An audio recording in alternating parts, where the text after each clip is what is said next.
Bismillah ar-Rahman ar-Rahim. Welcome to another tutorial on Adobe Premiere Pro CC. In this tutorial we're going to explain how to add effects. At the beginning you need to know that Premiere has two general group of effects. The first one is called fixed effects and the second group is called normal effects, or the effects that you add. The fixed effects are automatically added to your clip when you add it to your sequence. As you see here, when I click, I'm going to see a list of effects including motion, opacity, time remapping, and if you have an audio, you're going to have audio effects. These effects can be used to change the position, scale, rotation, anchor points. You can use to change the opacity. You can use the time remapping effects to speed up, slow down, freeze the frames as needed, and as explained in previous videos. Sorry. While audio effects are used to control audios. These effects, you need to remember that these effects cannot be removed, even if you don't like them or if you don't need them, because they are automatically added by the software, and this is why they are called fixed effects. You cannot delete them. The second group of effects that we have is any other effect that you add from the effects panel here. Okay, so if you want to add an effect, you can search for it here in the search box, or you can just click the list and search for it under the list. I'm going to go to the video effects, image control effects. I'm going to select the black and white. Sorry again. To add an effect, there are several ways. You can either double click the effect or drag and drop the effect over your clip. So when you add the effect, it will be applied. You see here under the video effects. This is going to be under all the fixed effects. This is the black and white effect, and there is not much you can do with the black and white basically.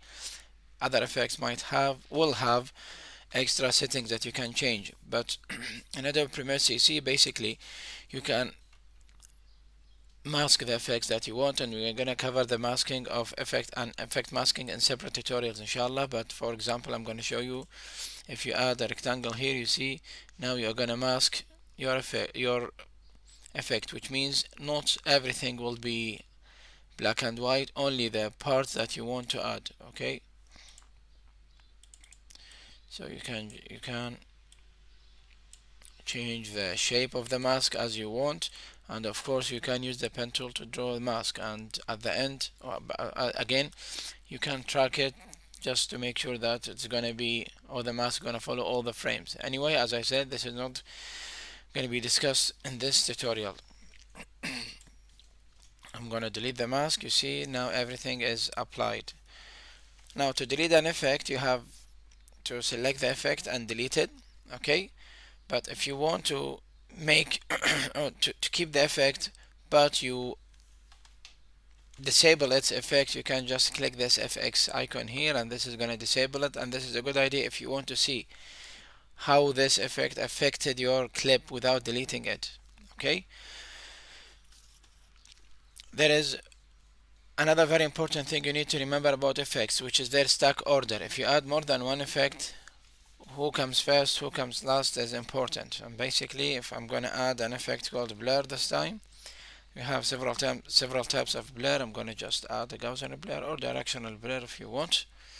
You see here, we added a blur, and basically this is going to be our blur effect. Sorry, this is the direction I'm changing, so this is the blur effect. You see here.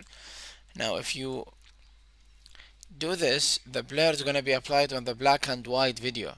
Okay, but if you change the order, if you move this up, then you're going to blur and then you're going to apply the black and white. It might not be visible in this example, but this is very important. You need to keep this in mind.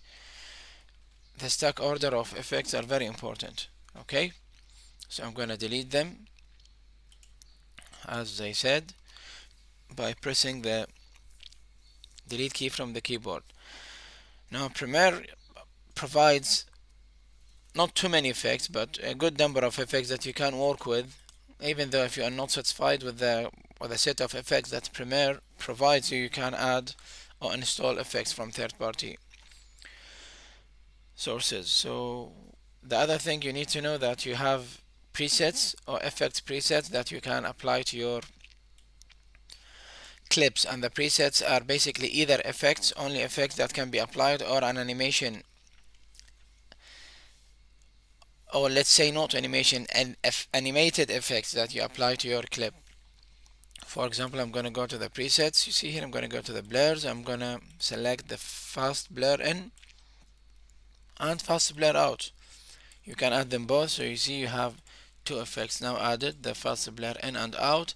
And as you can see here from the keyframes, it means that you have an animation applied to your effect, sorry, to your clip, effect, bad clip. You see this is the blur in, and if you just move it all the way, you're gonna see this is the blur out. Okay, so you can use them to create quick things. Of course, you can update them, you can change them as you want. You see, I'm gonna just click repeated, so it's gonna be like this instead of like this. You see the blacks. I repeat edge pixels to fix this issue. And you have again a list of effect presets that you can add. Of course, you can create your own preset. You do the animation to the effect, and you create your own your own preset. Now, how you add animation to your effects? Basically, it's very simple. It's just like the normal animation that you add, because if you remember in the animation group, if you watch the animation group videos, you're gonna see that we used to animate the position, scale, rotation, which is basically an effect, but it is a fixed, or they are the fixed effects that available in Premiere when you add sorry, for your clip, when you add them to your sequence. Now, if you want to add animation to the clip, or to the effect, sorry, or if you want to keyframe an effect, it's very simple. Again, I'm gonna search for an effect called twirl. Okay, you see, I'm gonna apply it and I'm gonna add an animation to it. You see, so far we don't have any animation, but at this point I'm gonna just change or turn on the stopwatch, and after some time I will do some changes to my effect. You see, I'm gonna just move this, and after some time I'm gonna just copy this keyframe, and then paste it here. So you see, you're gonna have this animation when you play.